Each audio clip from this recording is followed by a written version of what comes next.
வணக்கம். இப்போ நீங்கள் பார்த்தீங்கன்னா, நண்பர் ஒருத்தர் ஒரு கேள்வி கேட்டிருக்கார். என்னென்னா, நாங்கள் முருகன் கோயிலுக்கு வேல் குத்தி போகிறோம். நீங்கள் முருகர் சாமி வராதுன்னு சொல்கிறீங்களே, நாங்கள் முருகர்கிட்ட கேட்டுட்டு தானே, உத்தரவு கேட்டு தானே வேல் குத்தி போகிறோம் அப்படின்னு சொல்லி கமாண்டில் கேட்டிருக்கார். இப்போ நான் என்ன சொல்லுதேன்னா, முருகர் வரமாண்டார் நான் சொல்லலை. முருகர் சாமி ஆட மாட்டாங்கன்னு தான் நான் சொல்கிறேன். நீங்கள் சொன்ன மாதிரி சங்க இலக்கியத்தில் பல விஷயங்கள்லாம் முருகர் காவடி ஆட்டம் அந்த ஆட்டம்லாம் இருக்குது. அதெல்லாம் அவனுக்கு போய் சொல்லலை. அதெல்லாம் உண்மை தான். முருகர் சாமி ஆடி கணக்கு யாருக்கும் சொன்னது கிடையாது. அப்போது முருகர் நம்ம முருகரை சாமி வணங்குறோம் பார்த்தீங்களா. முருகர் திருச்செந்தூர் முருகன் கோயிலுக்கு நீங்கள் போனீங்கன்னா, அந்த முருகர் வெற்றியோடு அங்கே நிற்கார். ஜடா முடியோட, கையில் வேலோட வெற்றி அடைஞ்சு நிற்கார். அப்போ முருகரை நம்ம போய் கும்பிட்டாலோ, முருகரை நம்ம வணங்கினாலோ நம்மளுக்கு காரியம் எல்லாமே வெற்றி அடையும்.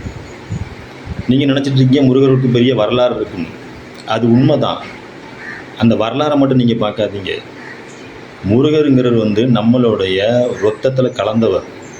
அவரை நினச்சி நீங்கள் எந்த காரியம் பண்ணாலும் அது வெற்றி தான். நீங்கள் சும்மா ஒரு காரியத்தை நினச்சிட்டு போங்க, முருகரை நினச்சிக்கிடுங்க, ஏதாவது ஒரு வகையில் அது வெற்றி அடைஞ்சிடும். முருகரை தொட்டாலே நம்ம வாழ்க்கை செழிப்பார். முருகருங்கிறது சாதாரண தெய்வம் கிடையாது. நான் முதல்ல சொல்லிவிட்டு அது மேல்மை தெய்வம். முருகர் நம்மளுடைய வாழ்க்கையில் ஒவ்வொருத்தரோட வாழ்க்கையிலையும் ஒவ்வொருத்தருடைய பிளட்லையும் கலந்தவர். நீங்கள் சொன்ன மாதிரி அந்த கணக்கு கேட்டு தான் நாங்கள் அந்த வேல் குத்துறோம் சொல்கிறது நம்மளுடைய முன்னோர்கள் ஆன்மீகத்திலையும் தெய்வீகத்திலையும் கூண்டவங்க. புரியுதுங்களா? அப்போ அவங்க யாராவது ஒருத்தர் முருகருக்கு பதிலாக நம்மகிட்ட பேசுவாங்க, பேசி உத்தரவு கொடுப்பாங்க.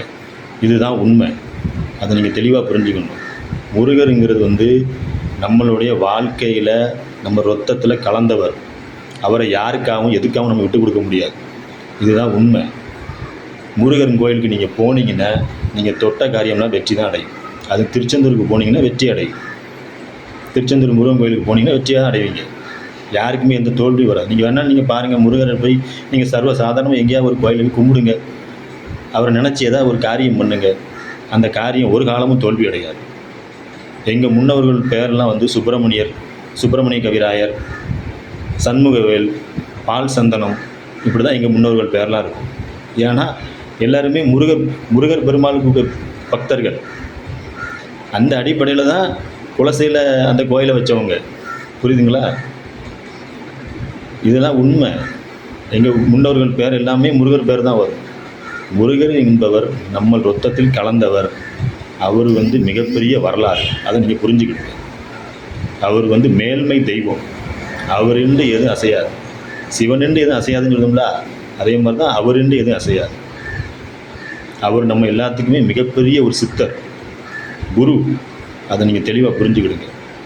முருகர் முருகருடைய வாக்குப்படி நம்மளுடைய முன்னோர்கள் நமக்கு வாக்கு சொல்லுவாங்க. இதுதான் உண்மை. புரியுதா?